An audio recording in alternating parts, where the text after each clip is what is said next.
ஆதாரமா இது வரைக்கும் கவர்மெண்ட்டும் சொல்லல, ஆதாரமா இது வரைக்கும் விகடனும் சொல்லல. பாதிக்கப்பட்ட அவனே கவலைப்படல, நடுவில் இருக்கிறவனுக்கு எதுக்கு இந்த குதிக்கிறானுங்க? எந்த சூழலையுமே ஆனந்த விகடனுடைய செயல் ஏற்றுக்கொள்ளப்பட முடியாத செயல். சட்டத்தாலையும் சரி, மனிதாபிமானத்தாலையும் சரி, ஜனநாயகத்தினாலையும் சரி, ஆனந்த விகடன் ஏற்றுக்கொள்ளவே முடியாது. மத்திய அரசு நடவடிக்கை எடுக்கலன்னா ஆசிய வழக்கறிஞரா ஒரு குடிமகனா நான் நடவடிக்கை எடுப்பேன், அவன் மேல நான் ஃபைல் பண்ணுவேன். இந்த ஆனந்த விகடன் குரூப்புக்கு என்னைக்குமே திமுகவுக்கு எதிராக இருக்கக்கூடிய ஆட்சியாளர்களை கீழமைப்படுத்துறது தான் வேலை.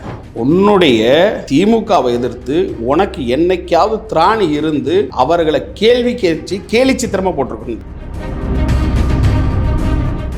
இத்தனை நாள் இவனுங்கெல்லாம் ஸ்ரீலங்காவில் குருவி சுடுற மாதிரி சுட்டுருந்தவங்களை வேடிக்கை பார்த்துட்டு இருந்த கூட்டம் இவனுங்க. இன்னைக்கு இவனுங்க இப்படி பேசினா நம்ம என்ன தேர்த்துக்கிறோம்? அங்க நடந்த சம்பவமே வேற. உலகத்திலே எவனுமே அனுபவிக்காத ராஜ மரியாதை அனுபவிச்சது ஏன் பாரத பிரதமர். உலகமே நடுங்கிட்டு இருக்கக்கூடிய வல்லரசுன்னு சொல்லிட்டு இருக்கிற ஒரு சேர் எடுத்து போட்டு சேரை நகர்த்தி உட்கார வச்சது ஏன் பிரதமரை, நம்ம பிரதமரை. இந்த ஆட்சிக்கு காவடி தூக்குறவங்களை, இந்த ஆட்சிக்கு சொம்பு தூக்குறவங்களை தான் கமிட்டியில் இந்த தமிழக அரசு அப்பப்போ ரெக்கமெண்ட் பண்ணுது. நான் சொன்னால் ஒத்துக்குவாரா சந்துரு ஐயா?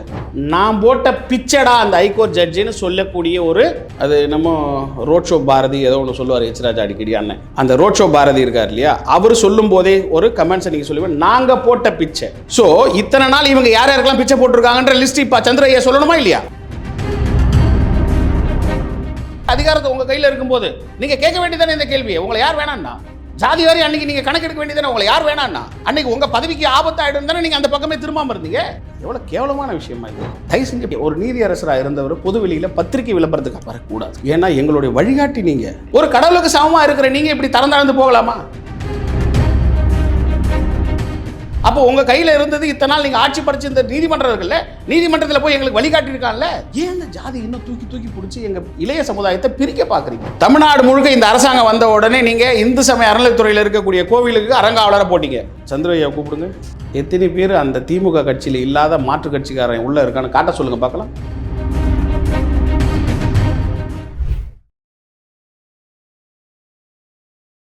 இளைய பாரதம் நேயர்களுக்கு வணக்கம். இன்று நம்மோடு இணைந்திருக்கும் சிறப்பு விருந்தினர் வழக்கறிஞர் டி.ஆர். சங்கர் அவர்கள். வணக்கம் சார். வணக்கம். விகடனுடைய வெப்சைட் பிளாக் பண்ணப்பட்டது, விகடன் பேன் பண்ணப்பட்டுடுச்சு அப்படின்னு சொல்கிறாங்க. இது சென்ட்ரல் கவர்மெண்ட் எடுத்த முடிவா, இல்லை இந்த பேன் அஃபிஷியலி பேன் பண்ணிட்டோம் அப்படின்றத விகடன் சைட்லேயும் அவங்க இன்னும் அதை சொல்லலை, அவங்களுக்கு தெரியல அப்படின்றதும், இது ஒரு இடைக்கால தடை தானா, இது மொத்தமாக பேன் பண்ணிட்டாங்களா அப்படின்ற ஒரு விஷயம். இதுக்கு எல்லாத்துக்கும் முன்னாடி இது எதனால் பேன் பண்ணப்பட்டது அப்படின்ற ஒரு விஷயம் பார்க்கும்போது, விகடன் பத்திரிகையாக இருக்கட்டும், பல பத்திரிகைகளும் இந்த மாதிரி கார்ட்டூன்ஸ் போடுறது பல இடத்துல பார்த்துருக்கோம். ஆனால் பிரதமர் மோடி அவர்கள் ட்ரம்ப் முன்னாடி கை கட்டிட்டதாவது அந்த கையில் கைவிலங்கு போடப்பட்டு இருப்பதாகவும், ஒரு காலையும் அந்த கால்விலங்கு போடப்பட்டதா நம்ம ஒன்று பார்க்குறோம். ஸோ இதற்கு யார் இந்த முடிவு எடுத்தாங்க? அண்ட் இப்படி ஒரு முடிவு எடுக்கிறதுக்கு சட்டத்தில் அதிகாரம் இருக்கா? எந்த முடிவு கேட்குறீங்க? பாரத பிரதமரை விலங்கு போட்டு ஒரு அமெரிக்க அதிபதி முன்னாடி உட்கார வைக்கிற அளவுக்கு கார்ட்டூன் போடலாம் அப்படின்றதுக்கு சட்டத்தில் இடம் இருக்கான்னு கேட்குறீங்களா? இல்லை பேன் பண்ணதை பற்றி கேட்குறீங்களா? விஷயத்தை நான் ஒரு இந்தியனா கேள்விக்கே பதில் சொல்லிடுறேன். ஒரு பொறுப்புள்ள எந்த குடிமகனும் இன்னொரு நாட்டு அதிபர் முன்னாடி தன்னுடைய அதிபரை விட்டு கொடுக்க மாட்டான். சாதாரண குடும்பத்தில் இன்னொரு மனைவி முன்னாடி தன் மனைவி விட்டு கொடுப்பானா? இன்னொரு குழந்தைக்கு முன்னாடி தன் குழந்தைய விட்டு கொடுப்பானா? அறிவில்லாதவன் தான் செய்வான். அப்படி ஒரு நிகழ்ச்சியை செஞ்சுட்டு அதுக்கு வக்காலத்து வாங்குறான் பாருங்க, அவனை விட மானங்கட்ட வேணா இருப்பானா? யோசித்து பாருங்கள். முதல்ல உனக்கு என்ன சுதந்திரம் நான் கொடுத்துருந்தாலும், இதில் சுதந்திரம் இருக்கா இல்லையான்றது அடுத்த கேள்விக்கு போகலாம். என்ன சுதந்திரம் உனக்கு கொடுத்துருந்தாலும் உன்னுடைய இறையாண்மையை விட்டு கொடுக்குறேன்னா நீ விலை மாதுக்கு சமம். உன் இறையாண்மையை விட்டு கொடுக்காம நீ என்ன வேணாலும் கேலி சித்திரம் பண்ணு. இத்தனை நாள் கேலி சித்திரம் வராமல் இருந்தது நீங்கள் சொன்ன மாதிரி எத்தனை கேலி சித்திரம் வந்துச்சு? எப்படி வந்துச்சு? யார் கேலிக்கு உள்ளாக்கப்படுறாங்களோ அவங்க தன்னை நமைப்புக்குறிக்க சூழலை உருவாக்குவாங்க. கேலி சித்திரம் பார்த்து அடா நம்மளையாடா இப்படி போட்டிருக்கான் அப்படித்தான் கொண்டு போகணும், கருத்தியலாக தான் கொண்டு போகணும். ஆனால் உண்மைக்கே புறம்பான ஒரு செயலியே, உண்மைக்கே எதிரான ஒரு செய்தியை நீ ஒரு பொய்யை திருச்சி கூறுறதுக்காக என் இறையாண்மையை கேள்விக்குறியாக்க உன்னை விட்டுட்டு முடியுமா? ஒரு இந்திய குடிமகனாக என்னாலே விட முடியாது. அப்போது உனக்கு ஒரு கான்சிக்வன்சி. எனக்கு இந்த முடக்குனாங்க கிடக்குனாங்கன்னு ரெண்டாவது நீங்கள் கேள்வி கேட்டிங்களே, ஆதாரமாக இது வரைக்கும் கவர்மெண்ட்டும் சொல்லலை, ஆதாரமாக இது வரைக்கும் விகடனும் சொல்லலை. ஆதாரமாக அவனே கவலைப்படலை, பாதிக்கப்பட்ட அவனே கவலைப்படலை, நடுவில் இருக்கிறவனுக்கு எதுக்கு இந்த குதிக்கிறானுங்க? பாதிக்கப்பட்டவன் நான், ஆமாங்க என்னுடைய இணையதளம் கிடைக்கல அப்படின்னு நான் தானே சொல்லணும். அவனே சொல்லலை. மத்திய அரசு அதை பற்றி எந்த வார்த்தையும் சொல்லலை. என்ன காரணத்துக்காக அவனுடைய இது செயல்பட்டிருக்கா செயல்படாமல் இருக்கான்னு கூட யாருக்குமே தெரியல. ஆனால் இந்த சூழலில் மத்திய அரசு மோடியோடைய கார்ட்டூனை பார்த்துட்டு இருந்துச்சு. மத்திய அரசு நடவடிக்கை எடுக்கலைன்னா ஆசிய வழக்கறிஞராக ஒரு குடிமகனாக நான் நடவடிக்கை எடுப்பேன், அவன் மேலே நான் ஃபைல் பண்ணுவேன். அதில் எந்த மாற்றமும் கிடையாது, அவன் தப்பிக்க முடியாது.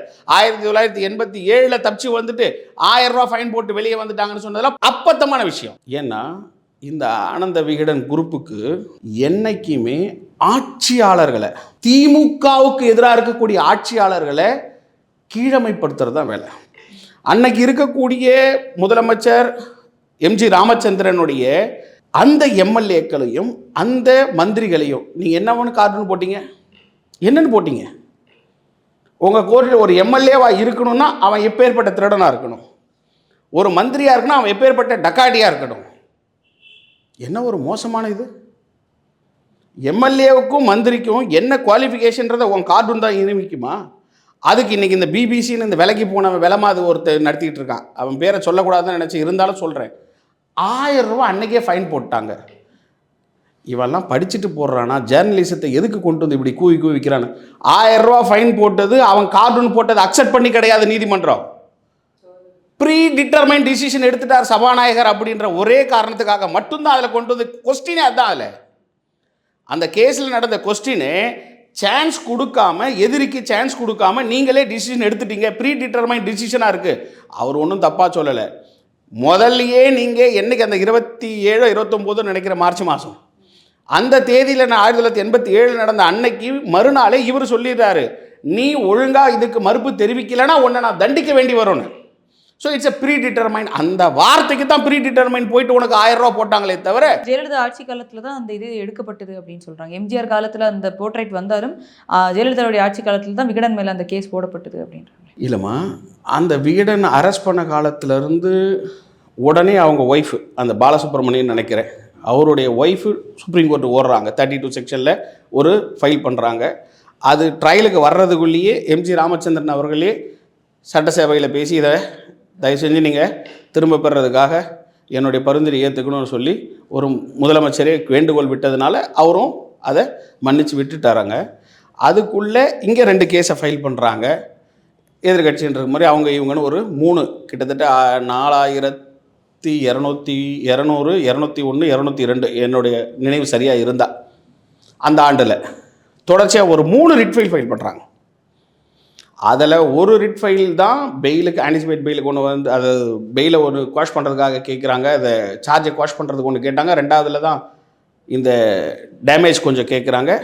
3வது வந்து தேர்ட் பார்ட்டியாக போடுறாங்கன்னு சொல்லி அதை டிஸ்மிஸ் பண்ணுறாங்க. ஸோ அந்த மாதிரியான தொடர்ச்சியான நிகழ்வுகள் 87 ஆரம்பிச்சது 94 வரைக்கும் வளர்ந்துக்கிட்டு தான் வந்ததே தவிர இது ஏதோ ஒரு புதுசாக இது இல்லை. அன்னைக்கு ஆரம்பித்த விதை தள்ளி தள்ளி தள்ளி தள்ளி அன்னைக்கு வந்து தீர்ப்புக்கு வந்தது, அவ்வளோதானே தவிர தொடர்ச்சியான நீதிமன்றங்களுக்கு உண்டான சூழல் இருக்குது.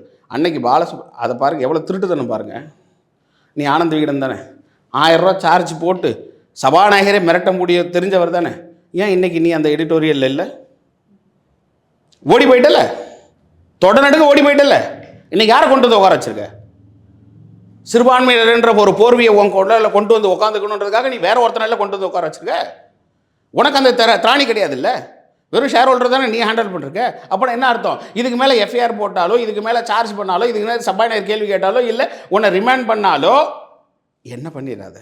இல்லை பல வருஷம் முன்னாடி அப்போ ஒரு விலகிறதுக்கு காரணமே அந்த ஒரு இஷ்யூனாலேன்றீங்க. அப்படி நான் சொல்கிறேன், இல்லைன்னு அவர் சொல்லட்டுமே. அதுதான் நம்ம உண்மை. கடுங்காவல் 3 மாதத்துக்கு பயந்துக்கிட்டு தானே நீ ரிசைன் பண்ணிட்டு ஓடினேன். எப்பப்பெல்லாம் திமுக ஆட்சிக்கு வருது அப்பப்பெல்லாம் தானே வாழாட்டுற. திமுகவுக்கு எதிராக இதை ஒன்றை போட்டேன்னு சொல்லி பார்க்கலாம். அதில் ஒருத்தன் போட்டு வச்சுருக்கான், கள்ளச்சாராயம் உட்காந்துருக்கும் போது அப்படியே இவர் டிஜிபி போட்டுட்டு ஒரு போஸ்ட் போட்டுட்டு உட்காந்துருக்காரு. கொஞ்சம் யோசித்து பாரு. உன்னுடைய திமுகவை எதிர்த்து உனக்கு என்னைக்காவது திராணி இருந்து அவர்களை கேலி சித்திரமாக போட்டிருக்கணும் நான் பார்த்துருப்பேன். ஆனால் என்னுடைய பிரதமரை ஒரு வேற நாட்டோட பிரதமருக்கு முன்னாடி மண்டியிட வச்சு, அதுவும் சங்கிலியால் போட வச்சு இருக்கக்கூடிய தைரியம் உனக்கு எவன் கொடுத்தான்?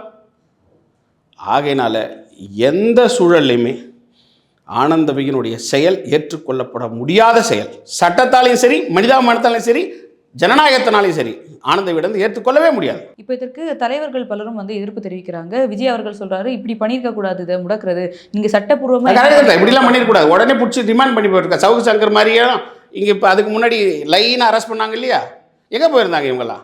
இன்றைக்கி சுதந்திரத்தை பற்றி பேசுகிறவன் தினகரன் பத்திரிகை எரிக்கும்போது எங்கேம்மா போயிருந்தாங்க? இவங்களாம் பிறந்துட்டு இருந்தாங்கல்ல. எத்தனை கொலை நடந்துச்சாங்க, எரிச்சு கொலை பண்ண வருது மதுரையில். அந்த தினகரன் பத்திரிகை கொளுத்தும் போதெல்லாம் இவங்களாம் எங்கே போயிட்டு இருந்தாங்க? கருத்து சுதந்திரத்தை வச்சுட்டு இருக்கவன். கருத்து சுதந்திரம் இன்னைக்கு எவனா பதில் சொல்கிறவன் என் முன்னாடி கொண்டு வந்து நிறுத்துங்கம்மா, நான் பேசுகிறேன். இவனுங்களுக்கெல்லாம் அன்னைக்கெல்லாம் தூக்கம் இருந்துச்சா இல்லை இவனுங்கெல்லாம் நிரந்தர நித்திரையில் இருந்தாங்களா நான் கேள்வி கேட்குறேன். உனக்கு இன்னைக்கு கருத்து சுதந்திரம் என்ன? தான் கருத்தை எக்ஸ்போஸ் பண்ணலாம், அவ்வளோதானே. இப்போ நீ ரிமாண்ட் பண்ணவங்கெல்லாம், குண்டாஸ் போட்டவங்கெல்லாம் உன் வீட்டில் வந்து கொள்ளடிச்சாங்களா? இல்லை உங்கள் வீட்டுக்கார பொண்ணுங்கிட்ட ஏதாவது வம்பு எடுத்தாங்களா? கருத்து சுதந்திரம் தானே சொன்னான். ஒன்னால் கருத்து சுதந்திரத்தை சகிச்சிக்க முடியாது, ஆனால் ஊரான கருத்து சுதந்திரம் சகிச்சிக்கணும். நீ வந்து உட்காந்து பதில் சொல்லுவேன், அதுக்கு ஒரு நியாயம் பண்ணிக்கிட்டு இருப்பேன், அதுக்கு ஒரு பஞ்சாயத்து பண்ணிக்கிட்டு இருப்பேன். மக்கள் ஏற்றுக்குவாங்களா? இப்போ சீமான் அவர்களும் என்ன சொல்கிறாங்கன்னா, ஏன் இந்திய மக்களை வந்து நீங்கள் வந்து கையில் விலங்கு போட்டு இழுத்துட்டு வரது உனக்கு வலிக்கல, பிரதமரை போட்டோடனே உங்களுக்கு வலிக்குதான்னு கேட்குறாரு. அறிவு உள்ளவங்களுக்கு பேசலாமா இல்லை அறிவு இல்லாதவங்களுக்கு பேசலாமான்னு அவர் புரிஞ்சு பேசியிருக்கணும். அம்மா, இல்லீகல் மைக்ரேஷன் நீ இல்லீகல் மைக்ரேஷன் எப்படி ட்ரீட் பண்ணுவேன்? அம்மா, உனக்கு பாகிஸ்தான்லேருந்து வர்றான், பங்களாதேஷ்லேருந்து வர்றான். இல்லீகல் மைக்ரேஷன் நம்ம எப்படி ட்ரீட் பண்ணுவோம்? நம்ம நாட்டு சட்டப்பிரகாரம் அவனை எங்கே கொண்டு போய் அடைக்கணும் அங்கே தானே அடைச்சி வச்சுருக்கோம். இப்போது உனக்கு இல்லீகல் மைக்ரேஷனில் ஒருத்தனை ரிமாண்ட் பண்ணக்கூடியது எப்படி பண்ணணும், எந்த நடைமுறையில் பண்ணணும்னு அவனுடைய சட்டம் சொல்லுது. நீ என் நாட்டில் வந்தால் ஒருத்தனை கைது பண்ணிட்டு போகும்போது இது மாதிரி நாங்கள் அனுமதிச்சுட்டு இருந்தோம். என் நாட்டிலேயே எங்ககிட்டயே சொல்லாமல் இங்கேருந்து திருட்டுத்தனமாக ஓடி போய் அவன் வீட்டில் உட்காந்துட்டு இருக்கிறவன அவன் அப்படி தான் அனுப்புவான். இல்லை, இதுக்கு மோடி அவர்களோட நடவடிக்கை எடுக்கல, அவர் பேசியிருக்கலாமே அப்படின்ற. எதுக்குமா பேச முடியும்? நல்லவங்களை காப்பாற்ற பேசணுமா இல்லை கெட்டவங்களை காப்பாற்ற பேச முடியுமா? இல்லை, வேலை வாங்கி தரேன்னு கொண்டு போயிட்டு ஏமாத்துறவங்க, அப்படிப்பட்டவங்களும் இதில் இருப்பாங்க இல்லையா? அப்போ மோடியோட ஃபர்ஸ்ட் ப்ரெஸ் கான்ஃபரன்ஸில் அவர் சொன்ன முதல் விஷயம் என்னமா? There is an agency. இப்படி ஒரு கும்பல் நடந்துட்டு இருக்கு, அந்த கும்பலுக்கு முதல்ல சவுக்கடி கொடுக்கணும். பேசினாரா இல்லையாமா? அப்போ இதை விட வேற என்ன பண்ணணும் ஒரு பிரதமர்? ஏதோ இன்னைக்கு நரேந்திர மோடி வந்ததுக்கப்புறம் தான் போன மாதிரி பேசிட்டு இருக்கு. எத்தனை வருஷமா நீங்கள் என்ன பண்ணிட்டு இருந்தீங்க? இதுக்கு முன்னாடி இருந்த ஆட்சியில் இருந்தவெல்லாம் இதே கடல் வழியாக தான் நினச்சிட்டு இருந்தேன். ஏன் அன்னைக்கெல்லாம் வாய் திறக்கல? ஏதாவது இவங்க எல்லாமே எதிர்ப்பு தெரிவிக்கணுன்றதுக்காக தெரிவிக்கிறானே தவிர உண்மையை உணர்ந்தவன் எவனுமே இப்படி பேச மாட்டான். அவன் போயிருக்கிறது ஒரு இல்லீகல் ஆக்டிவிட்டீஸ், அங்கே இருக்கிறவன் ஒரு இல்லீகல் இமிக்ரேஷன். ஸோ அவனை அந்த நாடு ஹேண்டில் பண்ணும்போது நீ என்ன மாதிரி பண்ண முடியும்? இப்போ விவாதத்துக்கு வந்துருச்சு, சோஷியல் மீடியாவில் இப்போ கேட்க ஆரம்பிச்சிட்டான். ஏன்டா கை கால் போட்டு கட்டி வந்ததையே உன்னால் தாங்க முடியலையே, உன்னை சுற்றி இருக்கிற அரபு நாடுகள் மொத்தமும் இஸ்லாமிய நாடுகள் எல்லாமே உன்னுடைய பிரஜையை தூக்கில் போடுறதுக்கு மரண தண்டனை விதித்து வச்சுருக்கானே, எங்கே போயிருந்தேன்? ஐயோ, என் நாட்டு என் பிரஜை அடி எப்படா தூக்கில் போடுவோம்? கேட்க முடியுமாடா உன்னால்? அருகதை இருக்கா உனக்கு? அந்த அறிவாது இருக்கா உனக்கு? ஆனால் நாம் அந்த ஜாதவுக்காக கிட்டத்தட்ட 30 லட்ச ரூபா 40 லட்ச ரூபா கவர்மெண்ட் கட்டியிருக்குமா? இண்டிவிஜுவலுக்காக கவர்மெண்ட் கட்டியிருக்கு. இந்த மாதிரியான ஒரு நியாயமான விஷயங்களை நாம் செய்யணும்னா வழக்கு ரீதியாவோ இல்லை உங்களுக்கு தூதரக ரீதியாவோ என்ன உதவி வேணுமோ அதை செய்யறதுக்கு தயாராக இருக்குது இந்த அரசு. இதனால் இவனுங்கெல்லாம் ஸ்ரீலங்காவில் குருவி சுடுற மாதிரி சுட்டுருந்தவங்கள வேடிக்கை பார்த்துட்டு இருந்த கூட்டம் இவனுங்க இன்னைக்கு இவனுங்க இப்படி பேசினா நம்ம என்ன தேர்த்துக்கிறது? மனித உரிமை பேசுறதுக்கு தகுதி இருக்கா? பேச்சுரிமை பேசுறதுக்கு தகுதி இருக்கா? தகுதியே இல்லாதவங்க பேசுறதுக்காக கூட்டிகிட்டு என்ன கேள்வி கேட்க வச்சுட்டீங்க.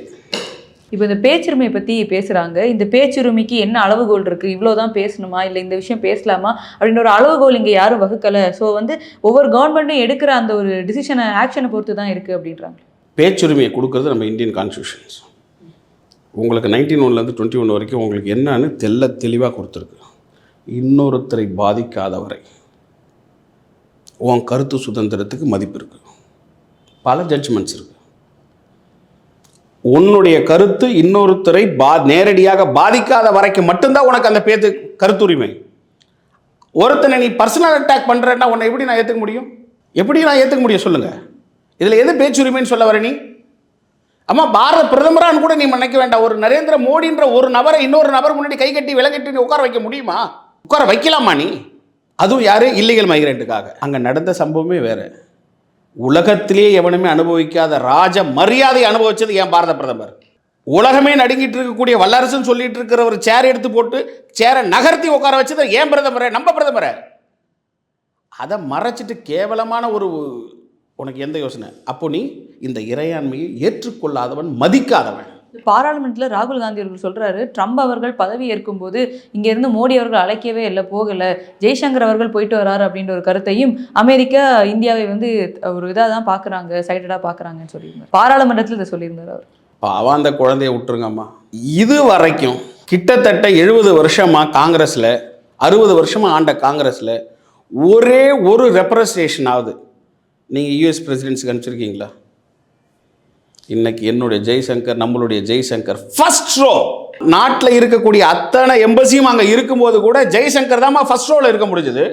அந்த வைத்தறிச்சல் ஏதாவது பேசியிருப்பார் ராகுல் காந்தி, விட்டுருங்க பரவாயில்ல, அவருக்கு புரிதல் அவ்வளோதான். இப்போ வந்து ஜஸ்டிஸ் சந்துரு அவர்களும் ஜஸ்டிஸ் பரந்தாமன் அவர்களும் ஒரு ப்ரெஸ் மீட் ஒன்று கொடுக்குறாங்க. அதில் அவங்க முக்கியமான ஒரு குற்றச்சாட்டு என்ன வைக்கிறாங்கன்னா, இங்கே வந்து அட்வொகேட்ஸ் ஆகி லாயர்ஸ் ஆகி அவங்கள ஜஸ்டிஸாக மாற்றும் போது இந்த ஜஸ்டிஸ் யாராக இருக்கணும் அப்படின்ற குறியீட்டில் பாஜக, ஆர்எஸ்எஸ் அவங்களுக்கு ஃபேவராக இருக்கவங்களை வந்து நியமிக்கிறாங்க அப்படின்ற ஒரு குற்றச்சாட்டும், அதே நேரத்தில் எஸ்சி, எஸ்டி, மைனாரிட்டி, உமன்ஸ் அவங்களுக்கு வந்து முக்கியத்துவம் கொடுக்க மாட்டுறாங்க, அப்படி கொடுக்காம ஒரு நியமனத்தை இங்கே பண்ணுறாங்கன்ற ஒரு குற்றச்சாட்டை 2 பேரும் வைக்கிறாங்க. இப்போ சந்துரு பரந்தாமன்ஜியும் இத்தனை வருஷமாக யார் ஆட்சியில் இருந்தாங்களோ அவங்க சார்புடையவங்களை தான் நீதிபதி ஆக்கிக்கிறாங்கன்றதை ஒத்துக்கிறாங்க. ஏமா என் ஆட்சியில் இருக்கும்போது நான் போட்டுக்க முடியும்னா அவன் ஆட்சியில் இருக்கும்போது அவன் போட்டுக்க முடிஞ்சிருந்துருக்கல, அதுதானே உண்மை. அதுவும் சொல்கிறாங்க, ஒரு கணக்கீடுன்னு சொன்னால் இத்தனை வருஷம் இந்த மாதிரி இல்லை, இப்போ குறிப்பிட்ட வருடங்களில் தான் இந்த மாதிரி இருக்குது அப்படின்னு பாஜகவை தான் சொல்கிறாரு. அது கணக்கீடு இல்லை, கிடக்கு இல்லை, பாவம் அவர் பார்லிமெண்ட்ரி கமிட்டி ரிப்போர்ட்டை வச்சுட்டு ஏதாவது ஒன்று பெணாதிக்கிட்டு இருப்பார். பார்லிமெண்ட் ரிப்போர்ட்டையும் அந்த பார்லிமெண்ட் ரிப்போர்ட்டில் என்ன இருந்துச்சுன்னு கூட அவரும் முழுசாக படிச்சிருக்க மாட்டார் பாவம். நான் நினைக்கிறேன் அவர் ஒரு ஓய்வு பெற்ற நீதி அரசர், மரியாதைக்குரியவர். ஆனால் பாவம் திமுகவுக்காக இப்படி ஒரு சில்லறை வேலையை செய்வார் நான் எதிர்பார்க்கவே இல்லை. ஏன்னா நான் சொல்கிறேம்மா, அவர் பாரதிய ஜனதா கட்சியின் சார்புடையவர்களை ஐடியாலஜி உள்ளவங்கள தான் நீதிபதியாக போடுறாங்கன்னு அவர் குற்றச்சாட்டு வைக்கிறாருன்னு வச்சுக்கோங்க.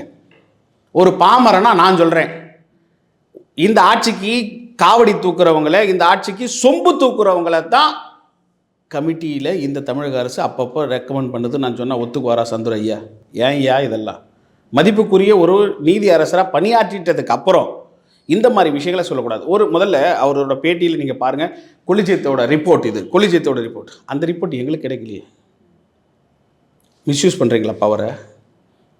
ஒரு நீதி அரசராக இருந்து கொலிஜியத்தோட ரிப்போர்ட்டை வெளியிலேயே வரக்கூடாது, அது ஒரு சீக்ரெட் ரிப்போர்ட், கவர்மெண்ட்டுக்கே கிடைக்கல. அவரே சொல்லுவார், கவர்மெண்ட் கேட்டு அதை எங்களுக்கு கொடுக்கலன்னு சொல்லிட்டாங்க, கொலிஜியம் தனியாக ஆட்சி பண்ணதுன்னு கவர்மெண்ட் புலம்புதுன்னு. கவர்மெண்ட்டுக்கே கிடைக்காத ஒரு நீதி அரசர் அது ஓய்வு பெற்றோர் உனக்கு எப்படியா கிடைச்சிது? அவர் பார்லிமெண்ட்ரி அந்த அறிக்கையும் வந்து சொல்கிறாரு, 47 பக்கம் அறிக்கை இருக்குன்னு, அதையும் இந்த குறைகள் வந்து சொல்லியிருக்காங்க. அதில் முக்கியமாக வந்து டைவர்சிட்டி.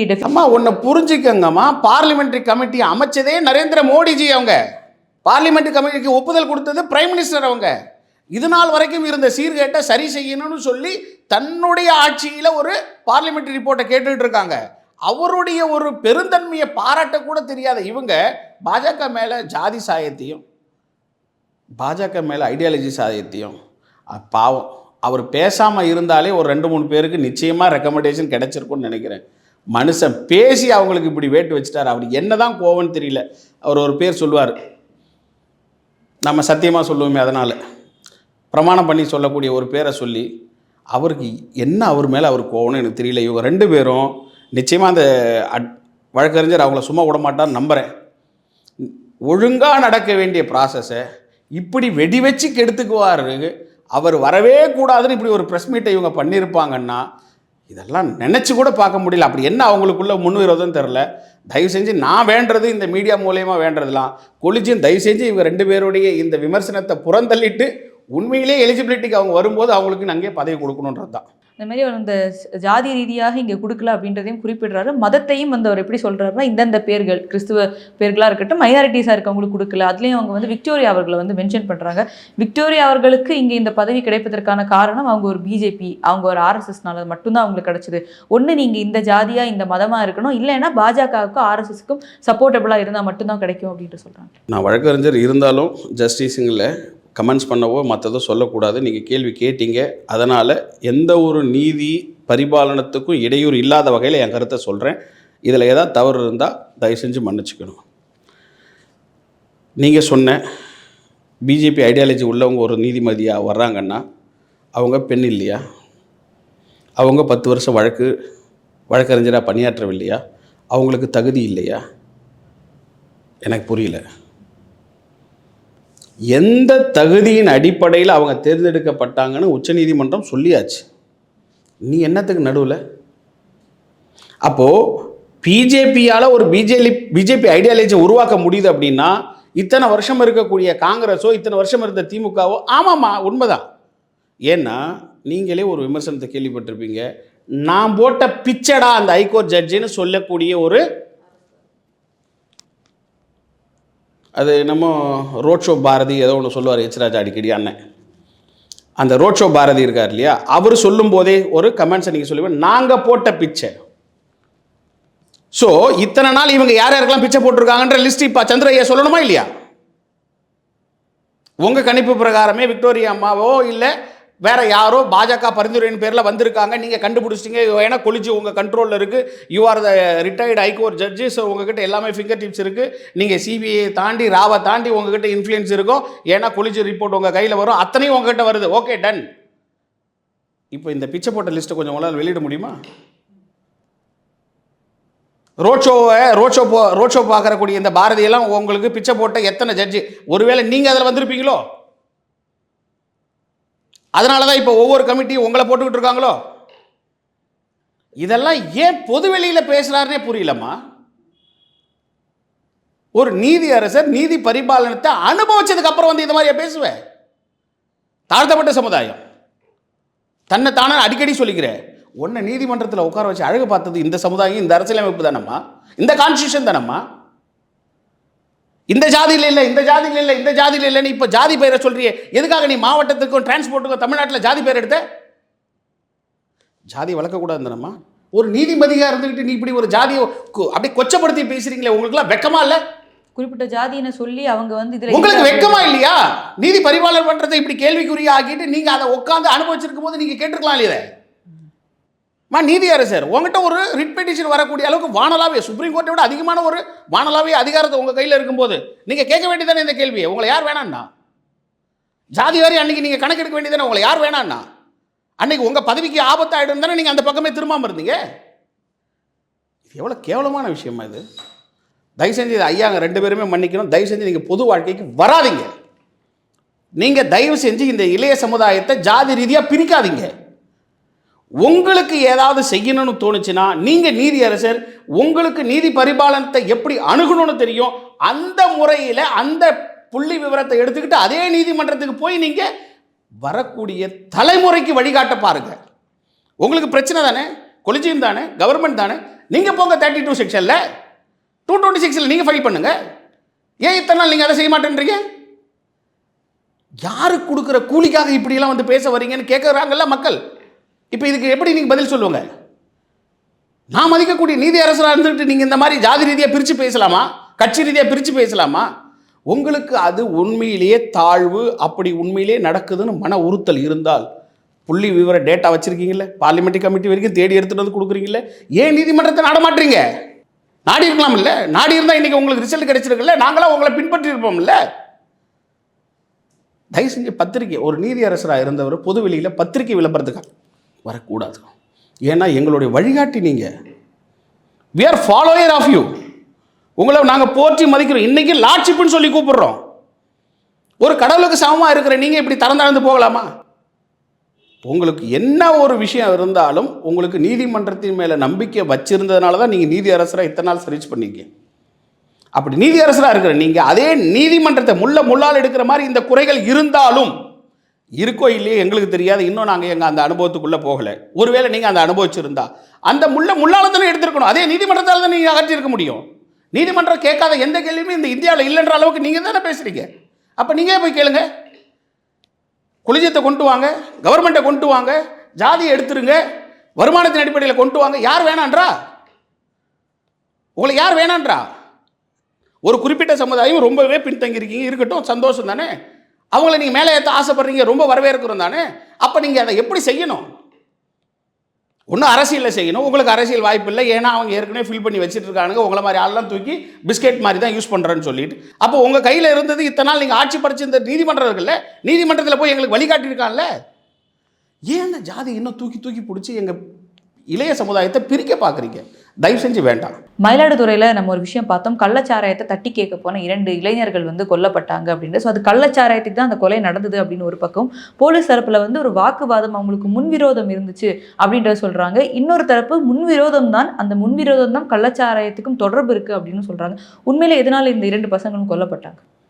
போலீஸ் தான் சொல்லணும், தமிழக அரசு தான் சொல்லணும்.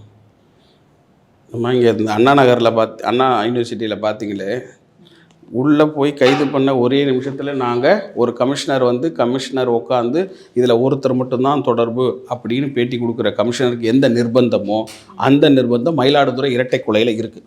ஆனால் போலீஸ் தரப்பில் அதுதானே அவங்க சொல்கிறாங்க. அவங்க என்ன சொல்கிறாங்க, இது வந்து முன்விரோதம் காரணமா அப்படின்றது இந்த கள்ளச்சாராயம் தொடர்பு இல்லை. யாருக்கு முன்விரோதம்னு சொல்லிட்டு இருந்தீங்கன்னா நான் எல்லாரும் வீட்டுக்கு போயிருப்போமே. உனக்கு தெரிஞ்சிச்சு இல்லை முன்விரோதம்னு? ஆமாம் ஐயா, அவன் அக்காவுக்கும் இவங்க தங்கச்சிக்கும் பிரச்சனை சொல்லு. இல்லை அந்த குழாயில் தண்ணி வரல, இந்த குழாயில் இப்போ தண்ணி வந்துச்சுன்னு பிடிக்க வந்தாங்க சொல்லு. இந்த சாக்கடை தண்ணி அந்த பக்கம் போச்சு முன்விரோதம் வந்துச்சு சொல்லு. அதை சொல்கிறத விட்டுட்டு ஏன் மற்றதெல்லாம் சொல்லிட்டு தெரியுறீங்க?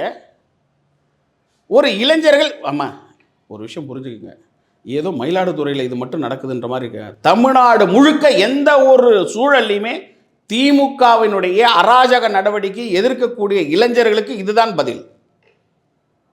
உண்மைதானம்மா? ஒரு மணல் லோடு ஏற்றிக்கிட்டு போகிறாங்க, மைனிங் ஏற்றிட்டு போகிறாங்க, என்ன பண்ணீங்க? லாரி வச்சு தானே தூக்குறீங்க. ஒரு புகார் கொடுக்க போகிறோம், என்ன பண்ணீங்க? வெட்டி தானே போட்டீங்க. எந்த போலீஸ் இப்போ உருப்படியாக நாம் இந்த ஆட்சி அதிகாரத்தில் எனக்கு பதவி இருந்தாலும் இல்லாட்டாலும் நான் என் கடமையை தான் செய்வேன்னு யாராவது ஒரு போலீஸை வர சொல்லுங்க பார்க்கலாம். நான் சல்யூட் அடிக்கிறேம்மா? முடியாது. அம்மா இவ்வளோ பேசுகிறாங்க சந்துரு ஐயா, பரந்தாமன் ஐயா. ஒரு கேள்வி நான் கேட்குறேன். தமிழ்நாடு முழுக்க இந்த அரசாங்கம் வந்த உடனே நீங்கள் இந்து சமய அறநிலைத்துறையில் இருக்கக்கூடிய கோவிலுக்கு அறங்காவலரை போட்டீங்க. சந்துரு ஐயா கூப்பிடுங்க. எத்தனை பேர் அந்த திமுக கட்சியில் இல்லாத மாற்று கட்சிக்காரன் உள்ளே இருக்கான்னு காட்ட சொல்லுங்கள் பார்க்கலாம். நீதி அரசர் தானே, அவங்களுக்கு சப்போர்ட் பண்ணிக்கிட்டு பேட்டி கொடுக்க வர்றவர் தானே, சொல்லுங்க ஐயா. எத்தனை கோவிலுக்கு அறங்காவலர் நியமனத்தில் திமுக அல்லாத பொதுஜனங்கள் இருக்காங்க, திமுக அல்லாத மாற்று கட்சிக்காரர் இருக்காங்க, திமுக அல்லாத வேற ஒரு ஜாதி அடிப்படையில் இது தாழ்த்தப்பட்ட ஜாதின்னு அவரை உயர்த்தி பிடிக்கிறதுக்காக நான் கொண்டு வந்து போட்டிருக்கேன். மதுரையில் ஆரம்பித்து திருவண்ணாமலை வரைக்கும் நாரி போயிட்டு இருக்க. எங்கே போயிட்டார் இந்த நீதியரசர்? எங்கே போயிட்டாருமா? உனக்கு வேணும் இப்போ 15 வேகன்சி வருது. ஸோ இப்போ நாங்கள் ஒரு கருத்து சொன்னால் அந்த கருத்துக்கு எல்லாருமே பயந்துருவாங்க. உன் கருத்தால் மொத்த பேருக்கு வீணாக தான் போவாங்க.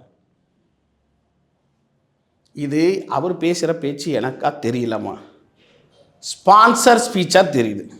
தயவு செஞ்சு நீதி அரசர்கள் உங்களுக்கு உண்மையிலேயே ஒரு நீதி பரிபாலனத்தில் ஒரு அக்கறை இருந்தால் நீதிமன்றத்தின் மூலயமா இதற்கு தீர்வு காணணும். எங்களோடு இணைந்து பல்வேறு கருத்துக்களை பயந்து மிக்க ரொம்ப நன்றி. மிக்க மகிழ்ச்சி.